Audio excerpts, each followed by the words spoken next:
신앙의 언어 알기 12번째 시간입니다. 경외, fear이라고 하는 제목으로 함께 말씀을 나누기를 원합니다. 여러분, 오늘 말씀은 조금 무거울 수도 있겠어요. 그러나 이것은 여러분, 제가 먼저 하나님 앞에 서서 저의 삶의 또 믿음의 여정을 점검해 보는 가운데에 또 여러분과 함께 나누기를 원하는 겁니다. 그래서 말씀이 조금 힘이 들다 할지라도 여러분 함께 우리가 이 말씀을 나의 말씀으로 받으실 수가 있으면 좋겠습니다. 저는 지난 며칠 동안 새벽 기도회를 인도하면서 시편 말씀을 묵상을 했습니다. 그런데 이 시편 말씀을 묵상하는 가운데에 한 단어가 계속 저의 마음 가운데 계속 맴맴돕니다. 경외라고 하는 단어입니다. 이 단어가 시편 말씀 가운데서 계속 나올 때마다 저는 그냥 지나칠 수가 없었습니다. 성도님들에게 말씀을 전하면서도 그 단어가 먼저 저 자신의 마음에 와서 이렇게 마음에 깊이 그 울림으로 다가왔습니다.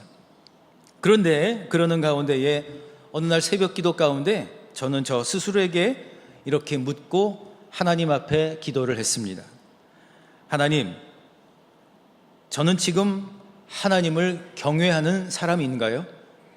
나는 지금 하나님을 경외하는 사람인가? 그 질문이 제 안에서 쉽게 가라앉지를 않았습니다. 저는 목사입니다. 저는 매일 성경을 읽습니다. 저는 매일 기도합니다. 매주 말씀을 전합니다. 그런데 그 질문 앞에서 나는 하나님을 경외하는 사람인가? 라고 하는 질문 앞에서 저는 선뜻 네, 그렇습니다라고 대답하지 못했습니다. 왜냐하면 하나님에 대해 말하는 것과 하나님을 경외하며 사는 것은 다를 수가 있기 때문입니다. 그러던 중에 저는 한 찬양을 듣게 되었습니다. 내가 주를 경외함으로, 그 찬양이 흘러나오는 영상을 보았는데 회중들이 눈을 감고, 그 모든 회중들이 다 일어서서 함께 노래를 부르며 하나님 앞에 예배자로 서 있는 그러한 모습을 보았습니다. 저는 그 장면을 보면서 가슴이 뭉클했습니다. 그런데 그것은 음악이 그저 아름다웠기 때문만은 아니었습니다. 저분들이 지금 하나님 앞에 서 있구나, 두렵고 떨리는 마음으로, 그러나 감격을 가지고 하나님을 예배하고 있구나, 저들이 지금 하나님을 경외하고 있구나 하는 그 모습이 저에게 깊이 와 닿았습니다. 그러면서 저는 이런 소망을 가져봅니다. 오래전부터 있었지만 다시 한번 소망을 확신합니다. 우리 신갈 장로교 성도님과 함께 참으로 저렇게 하나님을 경외하는 예배가 이루어졌으면 좋겠다.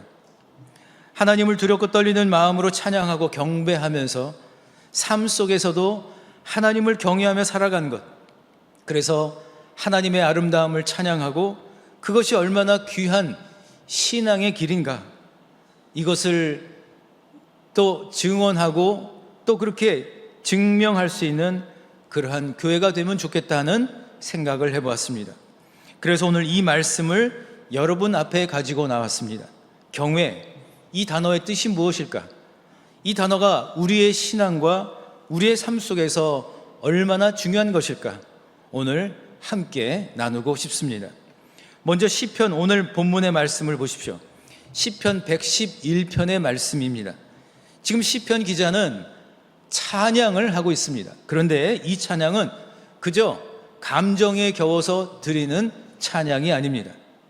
마치 무르익은 열매처럼 무르익은 한 신앙인이 그의 인생 가운데에 하나님을 기억하면서 지금 하나님을 향하여 할렐루야, 하나님을 찬양합니다라고 고백을 하고 있는 것이죠. 그 하나님은 어떤 분이실까? 시편 111편의 시편 기자가 기억하는 하나님은 어떤 분이실까요? 첫 번째로 그 하나님께서는 구원의 하나님이셨습니다. 노예 생활을 하고 있던, 애굽에서 종살이하고 있던 그들을 구원하신 구원의 하나님, 또한 광야에서 또 그들이 삶을 살아갈 때 구름 기둥과 불 기둥으로 만나와 메추라기로 하나님 함께 하신 그 하나님, 그리고 언약을 끝까지 지키시는 그 하나님을 기억하며 그 하나님을 깊이 묵상하고 감사하며 한 문장으로 얘기를 해버립니다. 여호와를 경외하는 것이 지혜의 근본이라. 저를 한번 따라서 한번 같이 읽어보실까요? 시작. 여호와를 경외하는 것이 지혜의 근본이라. 우리 한 번 더 읽겠습니다. 시작. 여호와를 경외하는 것이 지혜의 근본이라. 마음판에 새기시기를 축복합니다. 경외함은 여러분, 우리가 결심해서 만들어내는 것이 아닙니다. 하나님을 제대로 만났을 때에, 하나님이 얼마나 크신 분인가를 알았을 때에 저절로 일어나는 거룩한 반응입니다. 경외함은 하나님을 그냥 아는 것이 아니라 하나님 앞에 서는 것입니다. 뭐라고요? 하나님 앞에 서는 것입니다. 히브리어로 경외함이라고 하는 단어는 야레라고 하는 단어인데, 이 단어를 영어 성경으로 보게 되면 fear이라고 되어 있습니다. 두려움. 그런데 이 단어를 단순히 두려움으로만 해석을 해버리게 되면 한 가지가 빠져버리게 돼요. 사실 이 야레 안에는 두 가지 뜻이, 의미가 동시에 담겨져 있습니다. 두려움과 경이로움, 압도됨과 황홀함, 무너짐과 채워짐. 여러분, 어떻게 그게 가능할까요? 두려운데 어떻게 경이롭죠? 여러분, 무너졌는데 어떻게 채워지죠? 이게 바로 경외라고 하는 말의 뜻입니다. 그러니까 이 경외라고 하는 단어 가운데는 하나님이 어떤 분이신가를 알게 되고, 그 하나님이 어떤 분이신가를 알고 내 삶이 하나님의 자녀로서 살아가는 것을 의미를 한 것이죠. 한번 예를 들어보겠습니다. 제가 오래전에 미국의 그랜드 캐년이라고 하는 그 관광지를 간 적이 있습니다. 여러분 뭐 사진으로도 보셨겠지만 이 그랜드 캐년이라고 하는 것은 그야말로 아주 그 협곡, 계곡이에요. 그런데 그 광활한 곳에 서는 순간 사람들은 전부 다 말을 잃어버립니다. 뭐 저기 해외에서 오신 분들, 뭐 영어권이든 뭐 아시아권이든 할 것 없이 그 자리에 모인 수많은 관광객들은 다 와 그래요. 아니 그냥 여러분 헬리콥터를 타고요 막 안으로 들어가도 너무 넓어가지고 와 도대체 저 아니 끝이 있어 없어? 깊이는 너무 깊어갖고 속이 보이질 않고, 아니 여러분 사람이 만들 수가 없는 거죠. 사람이 들어갈 수도 없어요. 거기 들어가면 못 나와요. 그런데 그걸 보면서 모두가 다 이런데, 그런데 여러분 그때 제 안에서 갑자기 찬송 한 구절이 떠오르는 거예요. 주님의 높고 위대하심이, 주님의 높고 위대하심이 내 영혼이 찬양하네. 그 하나님이 지으신 창조 세계 가운데에 와, 하나님이 정말 얼마나 크고 위대하신 분인가. 여러분 그건 제가 만들어낸 감정이 아니라 하나님이 만드신 그 놀라운 그 장엄한 그 자리 앞에서 저절로 나오는 감탄사였어요.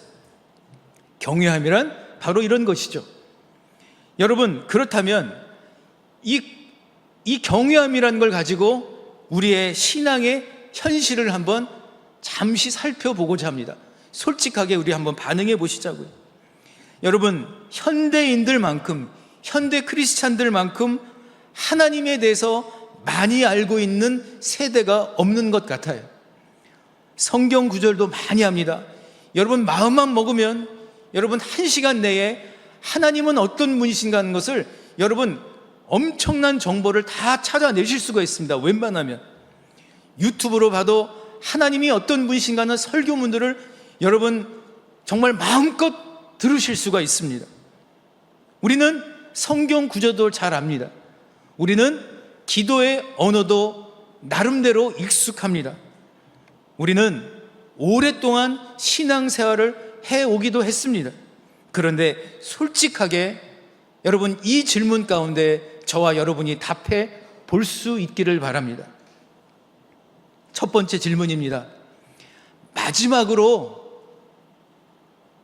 하나님 앞에서, 하나님의 그 위엄 앞에, 그 광대하심 앞에 말을 잃어본 적이 언제이십니까?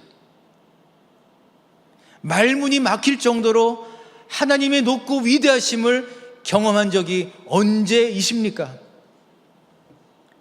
두 번째, 마지막으로 하나님의 그 크심 가운데에 내가 얼마나 작은가 한 것을 여러분 압도되면서 하나님의 그 사랑과 그 은혜의 그 신비를 여러분 깊이 체험하신 것이 언제이십니까?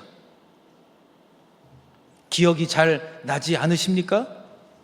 그렇다면 오늘이 여러분의 경외함의 출발점이 될 수 있기를 주님의 이름으로 축복합니다.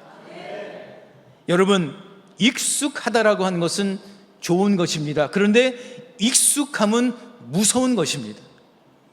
오랫동안 교회를 다니다 보면 예배가 습관이 될 수가 있습니다. 그냥 우리 교회는 이렇게 예배를 드리지, 우리 교회 예배는 이래야 하지, 뭐 하나라도 빠지면 우리 교회 예배 뭐가 빠져버렸네, 왜 오늘은 새롭게 하지? 예배가 습관이 됩니다. 기도가 또한 형식이 되어버립니다. 기도는 이렇게 해야지, 아니 오늘 기도는 왜 그렇게 하는 거야? 아니 기도의 내용이 왜 그래? 기도는 이래야지. 그런데 여러분, 더 나아가 하나님도 너무 편해져 버립니다. 하나님이 너무 익숙해져 버립니다. 그 익숙함 속에서, 그 편해짐 속에서 조금씩, 아주 조금씩 뭔가 매우 중요한 것이 슬금슬금 빠져나가 버립니다. 경외함이 빠져나가 버립니다. 하나님은 여전히 이 자리에 계시지만, 하나님은 한 명이 모이든 100명이 모이든 1000명이 모이든 하나님은 여전히 그 예배 자리에 계시지만, 그러나 하나님 앞에서 더 이상 무너지지 않습니다. 더 이상 하나님의 그 크신 위엄과 하나님의 그 놀라운 그 압도됨에 더 이상 말을 잃어버리지 않습니다. 사랑하는 성도 여러분, 하나님을 안다는 것과 하나님을 만나는 것은 다른 것입니다. 누군가에 대해 정보를 많이 갖고 있다고 해서 그 사람을 아는 것이 아니지 않습니까? 내가 대통령에 대해서 그의 나이, 학력, 그의 취미 뭐 이런 걸 내가 다 알고 있다 할지라도 내가 대통령과 대화 한마디 개인적으로 나눈 적이 없다면, 그와 식사 한 끼 제대로 나눈 적이 없다면 나는 그를 아는 것이 아닙니다. 그냥 그에 대한 정보를 갖고 있을 뿐입니다. 여러분, 이것은 하나님에 대해서도 마찬가지입니다. 시편 기자는 아는 것이 지혜의 근본이다라고 말하지 않습니다. 경외하는 것이 지혜의 근본이라고 말씀하고 있습니다. 여러분, 지혜는 정보에서 시작되지 않습니다. 하나님 앞에 서는 만남 가운데에서 경외함은 시작이 되는 것입니다. 다른 분들을 예로 들지를 않고 저를 예로 들기로 하겠습니다. 저는 미국에서 학위를 마치고 PhD라고 하는 학위를 갖고 있습니다. 그런데 어느 날 그 PhD 학위를 가진 사람들끼리 모여서 서로 이야기를 합니다. PhD가 뭐의 약자인 줄 알아? 그러자 한 미국인 친구가 그렇게 얘기를 합니다. 닥터 오브 필로소피, 철학 박사지 그랬어요. 그랬더니 한 친구가 웃으면서 얘기합니다. 아니야, 철학 박사가 아니라 펄머넌 헤드 데미지야, 이렇게 얘기를 하는 거예요. 이게 무슨 뜻인가 하면 영구적으로 머리에 손상을 입은 사람이라는 뜻이에요. 왜? 너무 한 분야를 깊이 들어가다 보니까 머리에 손상을 입은 사람이 PhD인 거예요. 조크예요, 여러분. 막 심각하게 들으시지 않아도 돼. 저 사람 머리에 손상 입었구나 아니라, 아니 그렇게 얘기를 하는 거예요. 여러분, 지식으로 종교학 박사학위를 따도 그 사람이 하나님을 만나지 않으면 그 사람은 하나님을 경외하는 것이 뭔지를 알 수가 없는 거예요. 하나님에 대한 엄청난 정보를 갖고 있다 할지라도 하나님 앞에 서보지를 못하면 그 사람은 그냥 정보만 갖고 있는 것이죠. 그런데 어느 날입니다. 함께 박사과정 공부를 하고 있던 한 흑인 여성이 3년 전에 큰 교통사고를 당해서 3년 동안 공부를 하지를 못하고 이제 쉬고 있다가 이제 개인적으로 쉼의 시간을 갖다가 어느 날 3년 후에 학교에 왔어요. 그런데 저하고 문득 함께 만난 적이 있었어요. 그런데 그 친구가 또 물어보는 거예요. 너 PhD가 뭔 줄 아니? 그렇게 얘기하는 거예요. 제가 이번에는 그랬죠. 머리에 손상 입은 사람. 그랬더니 아니야 라고 얘기를 하는 거예요. 그럼 뭐야? Praise Him daily. 매일 그분을 찬양하는 사람이 PhD야. 할렐루야. 여러분 다 PhD시기를 축복합니다. 하나님을 매일, 그분을 매일 찬양하는 사람이 바로 하나님을 경외하는 사람이라는 것입니다. 그런데 여러분, 경외함이 없는 자리 가운데에는 직분에 관련 없이 내가 얼마나 교회를 오래 다녔나와 상관없이 경외함이 없는 자리 가운데에는 프라이드, 교만이라고 하는 것이 자리를 잡게 됩니다. 이사야 6장을 보면 이사야 선지자가 하나님을 경외하는 체험 장면이 나오게 되죠. 여러분, 이사야 선지자는 말 그대로 하나님의 말씀을 대언하는 그런 사람이에요. 그러던 어느 날 평상시와 동일하게 성전에 들어갔습니다. 그런데 그 성전에 들어가니 바로 그곳에서 하나님의 보좌, 하나님의 임재가 그 안에 들어가 있는, 천사들이 날개짓을 하면서, 스랍들이 날개짓을 하면서 여호와 하나님을 찬양하는 거룩한 울림이 퍼지기 시작합니다. 그러면서 스랍들이 날개로 자신들의 얼굴을 가리면서 이렇게 외칩니다. 거룩하다, 거룩하다, 거룩하다, 만군의 여호와여. 마치 지진이 난 것처럼 문지방의 터가 흔들려 버립니다. 성전은 연기로, 거룩한 연기로 가득 차버립니다. 그런데 여러분, 그 광경은 단지 아름다운 광경으로 그냥 끝나지를 않습니다. 이사야 선지자의, 이사야의 존재 자체가 그날 그 성전 가운데서 흔들려 버립니다. 서 있을 수도 조차 없는 떨림이 그 안에 찾아오기 시작을 합니다.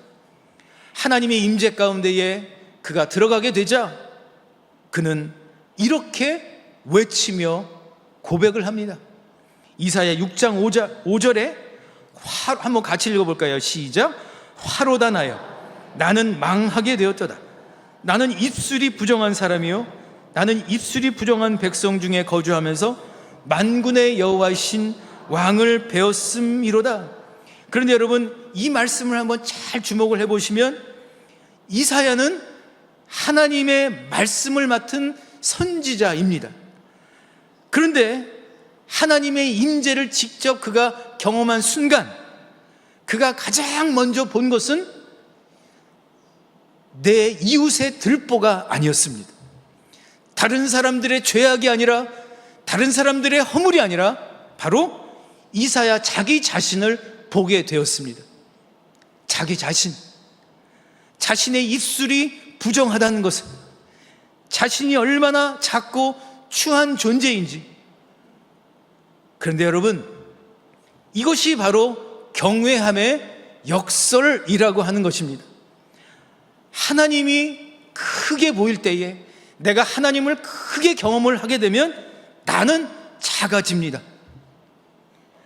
하나님의 거룩함이 선명해질 때에 나의 부족함이 보이기 시작을 합니다. 그런데 반대로 경외함이 없어져 버리면, 경외함이 빠져버리면, 경외함이 빠져버린 예배가 되면, 경외함이 빠져버린 믿음의 삶이 되어버리면 어떤 일이 일어날까요? 하나님이 작아지기 시작을 합니다. 그리고 내가 커집니다. 하나님의 거룩함이 희미해지면서 내 부족함이 보이지를 않습니다. 하나님이 멀어지기 시작을 합니다. 그리고 내 생각이 내 삶의 기준이 되기 시작을 합니다. 내 판단이 옳고 내 방식이 맞고 내가 하나님의 뜻을 안다고 확신하게 됩니다. 성경은 이것을 가리켜서 한마디로 교만이라고 얘기를 하는 거죠. 그런데 여러분, 이 교만은 어떤 모습을 가지고 올까요? 교만은 내가 교만이야 이러고 오지를 않더라고요. 교만은 신앙의 언어를 입고 옵니다. 열심의 옷을 걸치고 옵니다. 나는 하나님을 위해 이 일을 한다라고 말하면서 옵니다. 이것이 하나님의 뜻이다라고 확신하면서 옵니다. 그래서 교만이 무서운 거죠. 사랑하는 성도 여러분, 제가 말씀을 준비하면서 저희 가족과 함께 카톡을 나눈 대화 내용이 있었습니다. 우리 성도님들이 오늘따라 목사님이 나에게 이렇게 얘기를 하는 것 같아? 왜 이렇게 치려고 하나? 아니요, 저를 치고 있는 중이에요. 여러분을 치는 게 아니에요. 새벽에 말씀을 묵상하고 내가 과연 하나님을 경외하는 사람인가 라고 제가 기도를 하고, 그리고 나서 찬양을 또 듣고 또 오랜만에 영성일기를 쓰다가 저희 딸에게 이렇게 카톡을 했어요. 딸아, 우리끼리 얘기인데, 우리끼리 이야기인데 아빠는 하나님을 경외하는 사람일까? 아빠는 직업이 아닌, 목사라는 직업이 아닌 목사로서의 소명을 가지고 하나님을 경외하며 살고 있는 걸까? 그렇게 썼어요. 그리고 그 다음에 이렇게 얘기를 했어요. 이번 한 주간 동안에 아빠가 하나님을 경외하는 사람인지 한번 살펴보려고 해. 우리 한번 같이 생각해 보자. 그랬는데 아직까지 회신이 없어요. 따님도 왔나요? 아, 따님이 왔대요. 제가 못 봤나 봐요. 예배 끝나고 봐야 되겠네. 사랑하는 성도 여러분, 우리 좀 겸허하게 우리 신앙을 한번 돌아봅시다. 오랫동안 믿었습니다. 성경을 많이 읽었습니다. 헌신했습니다. 봉사 많이 하셨습니다. 그런데 그 과정 가운데에 나도 모르는 사이에 그 하나님의 높고 위대하심을 체험하고 하나님 앞에 감격하며 예배드리던 그 경외함은 나도 모르는 사이에 슬며시 사라져버린 건 아닐까요? 나는 하나님의 뜻을 안다. 나는 오래 믿었으니까. 나는 오랫동안 예배 봤으니까. 나는 헌신했으니까. 그래서 내가 옳다. 여러분, 이것은 경외함을 잃어버린 신앙인의 모습 아닐까요? 하나님을 섬긴다고 생각을 하지만 실은 하나님을 내 수준으로 끌어내린 것은 아닐까요? 아니, 나도 모르는 사이에 나의 하나님은 크고 위대한 분이 아니라 요만큼 작은 분이 되어 있는 건 아닐까요? 잠언 1장 7절은 이렇게 말씀하죠. 여호와를 경외한, 한번 같이 읽을까요? 시작. 여호와를 경외한 것이 지식의 근본이거늘 미련한 자는 지혜와 훈계를 멸시하느니라. 아멘. 여러분, 미련한 자는 머리가 나쁜 사람이 아닙니다. 경외함이 없는 사람입니다. 경외함이 없으면 아무리 박사라도, 아무리 여러분 많은 전문적 지식을 갖고 있다 할지라도 결국 미련할 수밖에 없습니다. 경외함이 없는 지식은 결국 자신을 위해서 사용되기 때문입니다. 그러므로 사랑하는 성도 여러분, 오늘 우리의 자리 가운데 빠져버린 경외함을 다시 찾아오실 수 있기를 주님의 이름으로 축복합니다. 저는 우리 신갈장로교회 성도님들이 정말 내가 주를 경외함으로, 아니 이 예배 자리에 들어오시면, 아니 교회 문 안으로 들어오기만 하면 출입의 복을 받으실 수 있기를 축복합니다. 교회 복을 나가는 순간 또 여러분 나가는 출입의 복을 받으실 수 있기를 주님의 이름으로 축복합니다. 교회에 들어오는 순간 모든 시름음이 다 사라져버리고, 교회에 들어오는 순간, 이 예배 자리에 들어오는 순간 예배자로 하나님의 임재 가운데에 모든 시름과 걱정과 근심과 아픔과 상처와 의심은 다 사라져버리고 하나님과 온전히 대면하여서 내가 주를 경외함으로 내가 주님 앞에 서 있습니다라고 하는 그 고백이 다시 회복될 수 있기를 우리 주님 예수 그리스도의 이름으로 간절히 축원합니다. 여러분, 하나님께서는 이사야 선지자가 화로다, 내가 망하게 되었더라고 그가 고백을 하였을 때에 그를 그대로 내버려 두시지를 않죠. 하나님은 스랍을 보내셔서 제단의 불로 이사야의 입술을 정결케 하십니다. 그리고 그를 다시 한번 하나님의 말씀을 대언한 자로 하나님이 보내는 그러한 장면을 보게 되죠. 사랑하는 성도 여러분, 그러므로 경외함이 없으면 우리의 인생의 순서가 바뀌어버려요. 내가 하나님의 뜻을 온전히 구하지를 못하고 먼저 내 의지와 생각대로 나아갈 수가 있어요. 그런데 여러분, 오늘 말씀을 통하여 다시 한번 하나님을 경외하는 자로서 다시 한번 여러분, 직분이 먼저가 아니라, 일이 먼저가 아니라, 봉사가 먼저가 아니라 먼저 하나님 앞에 경외함으로 설 수 있는 경외하는 축복이 있으시기를 소망합니다. 욥이 고난이 닥쳤을 때에 친구들이 찾아와서 욥에게 말을 하죠. 네가 잘못한 게 있기 때문이야. 그래서 네가 지금 벌을 받고 있는 중이야. 친구들은 논리적으로 신학적으로 얘기했어요. 네가 잘못한 거야. 그러나 하나님은 결국 말씀하십니다. 욥기 42장 7절에 너희가 나를 가리켜 말한 것이 내 종 욥의 말같이 옳지 못하니라. 여러분, 그들은 논리적으로 신학적으로 욥의 재난을, 고난을 이야기를 했어요. 그런데 그들에게는 한 가지가 빠져버렸어요. 경외함이 빠져버린 거예요. 하나님에 대한 지식은 있었지만 하나님의 크심 앞에서는 경외함은 없었다는 것입니다. 그런데 욥은 흔들렸지만, 하나님께 따졌지만, 울부짖었지만, 그러나 끝까지 하나님 앞을 떠나지 않았습니다. 할렐루야. 그리고 욥기 마지막에 욥은 이렇게 고백을 하지 않습니까? 욥기 42장 5절의 말씀 우리 한번 같이 읽어 보시겠습니다. 시작. 내가 주께 대하여 귀로 듣기만 하였사오나 이제는 눈으로 주를 배움나이다. 아멘. 그러니까 고난을 통과하면서 하나님을 아는 지식이 하나님과의 거룩한 만남이 된 것입니다. 얼마나 여러분 감사한 일이에요.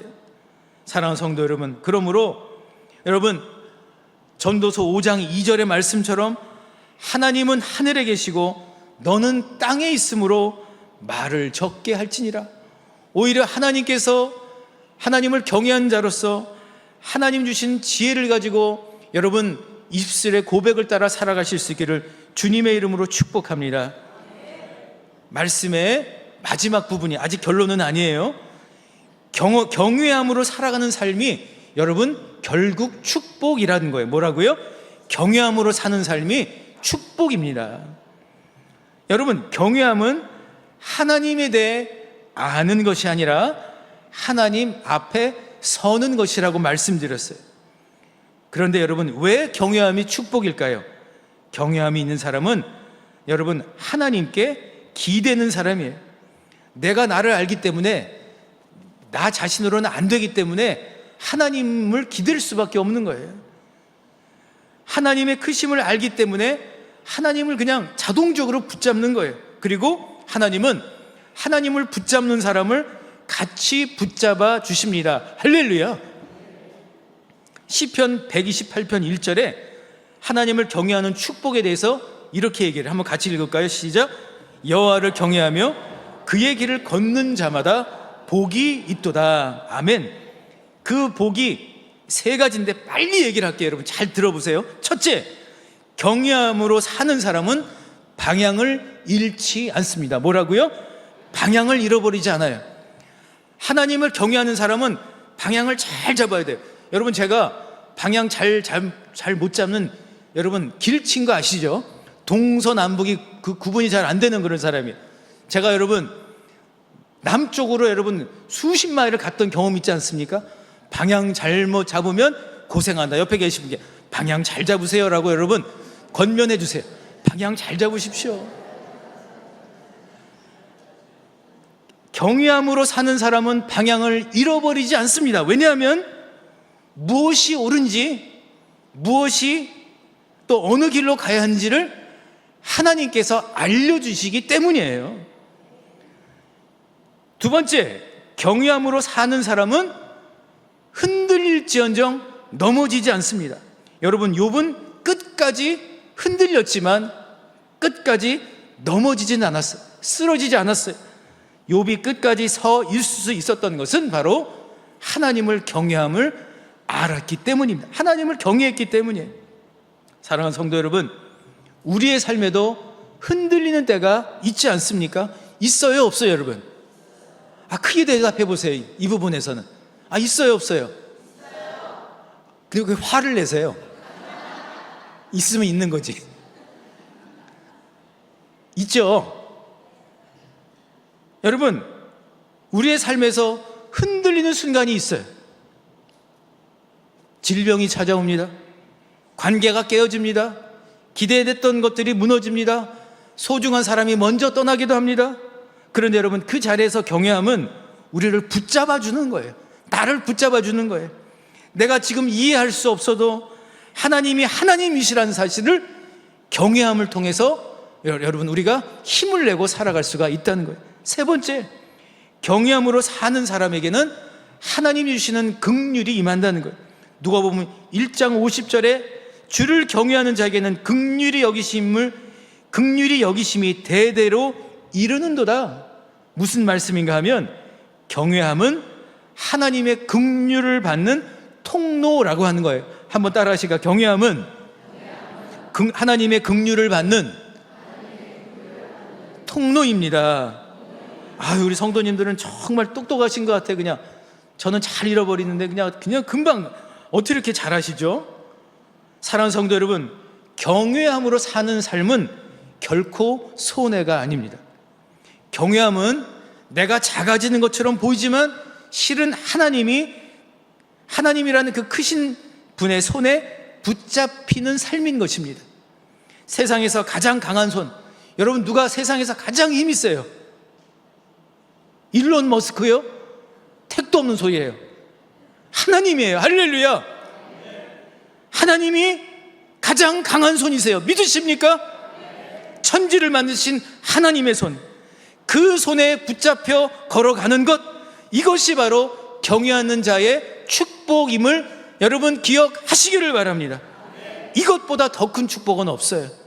그러므로 다시 경외함의 자리로 나아가시기를 소망합니다.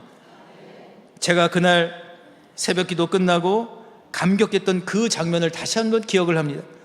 내가 주를 경외함으로 그 찬양을 부르는 회중, 두렵고 떨리는 마음으로 그러나 동시에 감격으로 하나님을 바라보는 그 모습, 저는 그 장면 가운데에 우리 신갈 장로계 성도님들의 얼굴을 대입시켰습니다.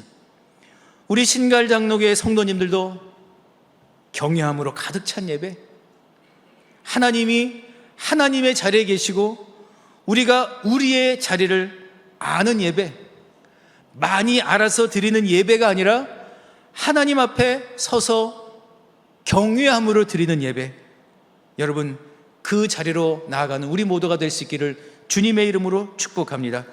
그러므로 이번 한 주간 가운데에 여러분 하나님 앞에 다시 서십시다. 좀 익숙함을 내려놓읍시다.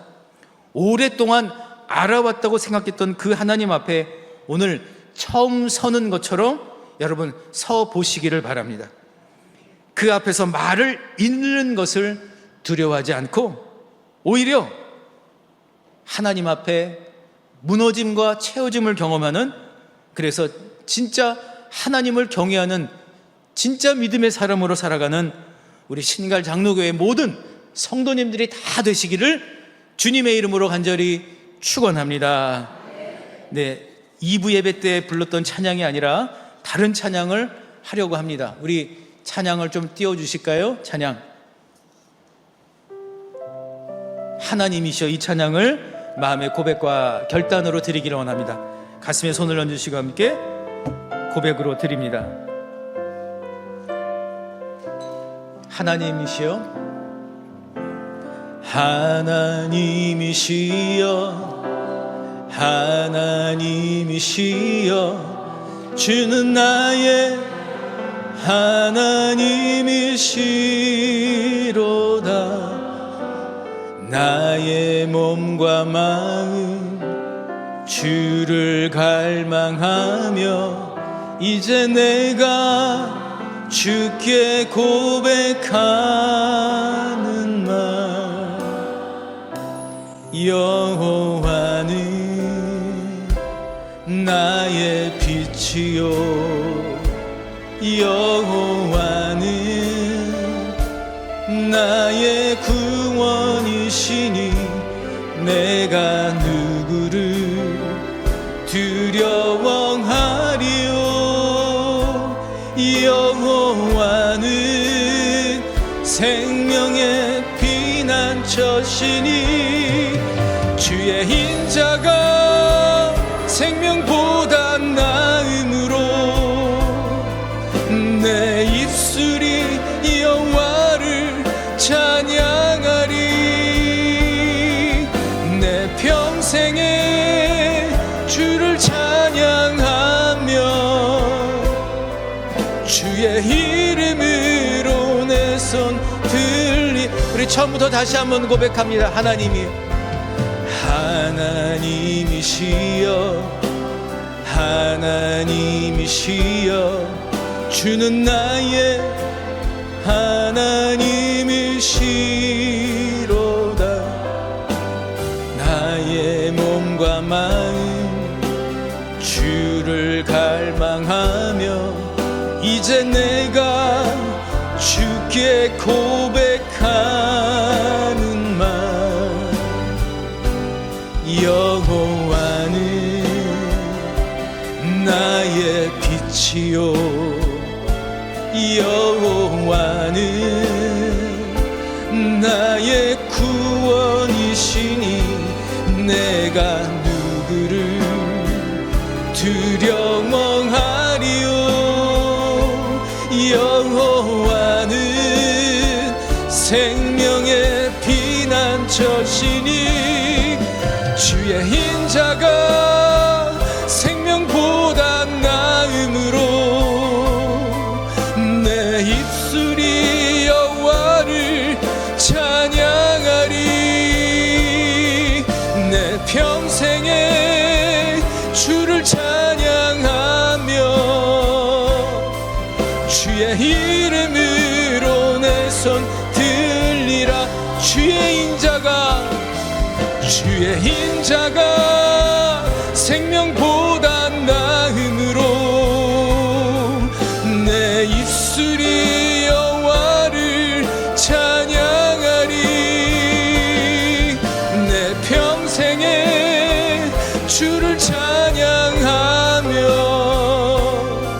주의 이름으로 내 손 우리 한 번 더 고백합니다. 주의 인자가 생명보다 나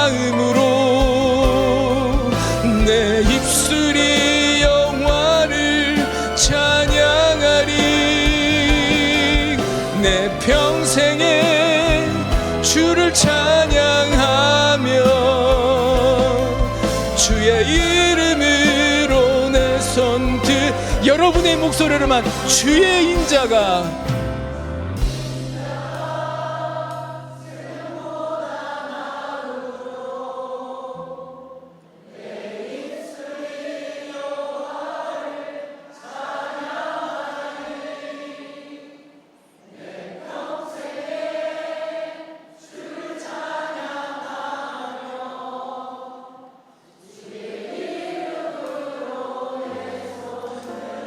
우리 시간 함께 통성으로 기도하기를 원합니다. 하나님을 경외하는 자로 살게 하여 주시옵소서라고 이 시간 함께 주여 한번 부르시고 통성으로 기도합니다.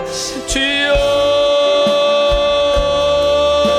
아버지여, 우리 사랑하는 성도님들, 아버지 하나님 다시 한번 경외함이 회복되기를 원합니다. 주님의 그 높고 위대하심을 예배 가운데에서, 기도 가운데에서, 말씀을 묵상하는 가운데, 오 주님, 오 주님, 오 주님, 오 주님, 오 주님, 오 주님, 오 주님, 주님, 우리 가운데 하나님을 향한 경외가 주님 회복되게 하여 주시고, 주님 경외함의 지혜를 허락하여 주시고, 아버지 하나님 경외함의 사람들이, 아버지 하나님 주님 주시는 그 경외함이 아버지 하나님 진정한 축복임을 주님 알게 하여 주시옵소서.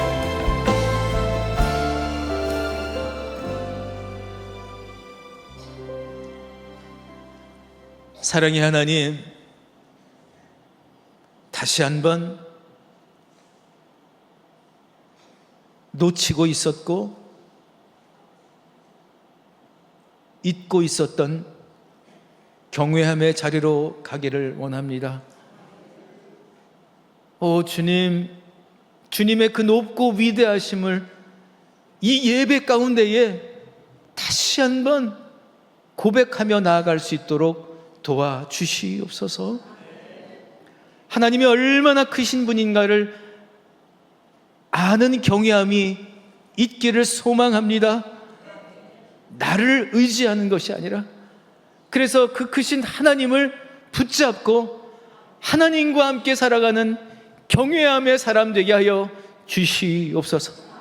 이번 한 주간 가운데 이 주님, 익숙한 것이 아니라 처음 자리에 섰던 것처럼 주님을 새롭게 만날 수 있도록 도와주시옵소서. 새롭게 찬송하게 하여 주시옵소서. 새롭게 말씀 묵상하게 하여 주시옵소서. 주님, 새롭게 주님 주시는 지혜로 살아가도록 도와주시옵소서. 그래서 경외의 사람들이 경외함의 축복을 누리며 살게 하여 주셔서 주님 방향을 잃지 않도록 도와주시고, 분별할 수 있도록 도와주시고, 긍휼의 복을 내려 주시옵소서. 이제는 우리 주 예수 그리스도의 은혜와 하나님의 크신 사랑과 성령의 교통하심이 다시 경외함을 회복하기로 다짐하는 모든 주의 백성들 위해 지금부터 영원토록 함께 하시기를 간절히 축원하옵나이다. 아멘.